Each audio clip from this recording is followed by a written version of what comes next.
या प्रकारचे जे गुन्हे दाखल झाले, माझा आरोप आहे की ज्या पोटतिडकीने भारतीजींनी हा विषय घेतला आणि खरं म्हटलं तर आज ज्या प्रकारे सगळीकडे चर्चा या संदर्भात सुरू आहे संपूर्ण महाराष्ट्रामध्ये या कारवाईनंतर, तर याच्यावर एक सखोल चौकशी या सभागृहात झाली पाहिजे आणि ह्या ज्या कायद्यांमध्ये जे बदल आहे हे आपण करण्यात आले पाहिजे।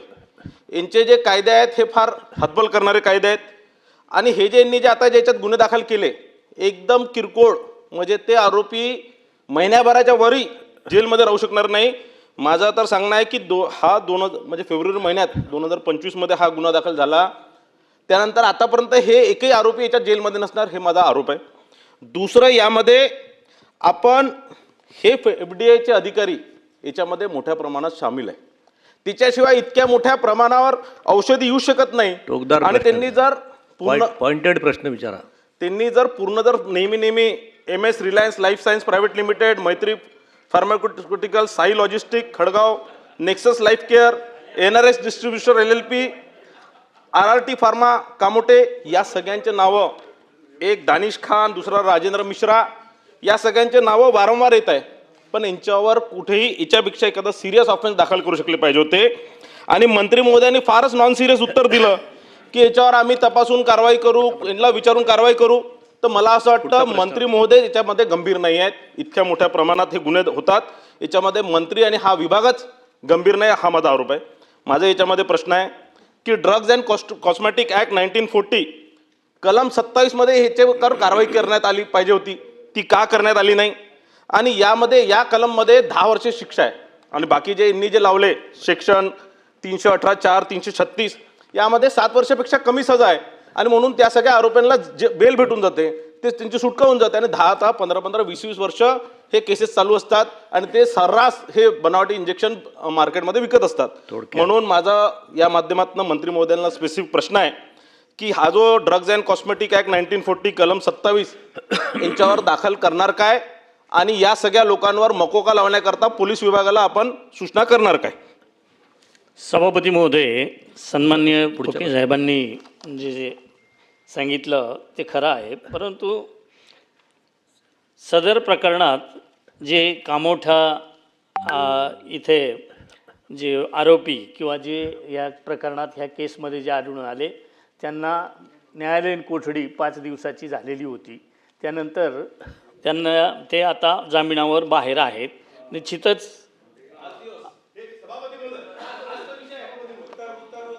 त्याप्रमाणे भविष्यात कायदेशीर कठोरता, कारण कायदेशीर कठोरता तशी 10 लाखापर्यंतची शिक्षा आणि 10 लाखापर्यंतचा दंड आणि जन्मठेपेची शिक्षा अशी कायद्यात अंतर्भूत आहे। त्या पद्धतीनं ह्यांचा सहभाग कसा आहे तो शोधून त्यांच्यावर तशा पद्धतीची कार्यवाही केली जाईल। उत्तर मिळालेलं आहे, मला वाटते पुढच्या प्रश्नाकडे जाऊया। कठोरात कठोर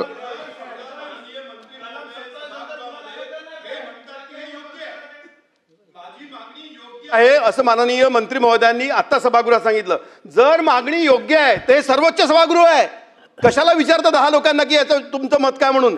तुम्ही घोषित करा त्यांना मकोका लावू म्हणून आणि मनुष्यवधाचा गुन्हा तर तुम्ही ऍक्सेप्ट करता सभागृहामध्ये मंत्री महोदय, तर तुम्ही लावा ना मनुष्यवधाचा गुन्हा त्याच्यावरती।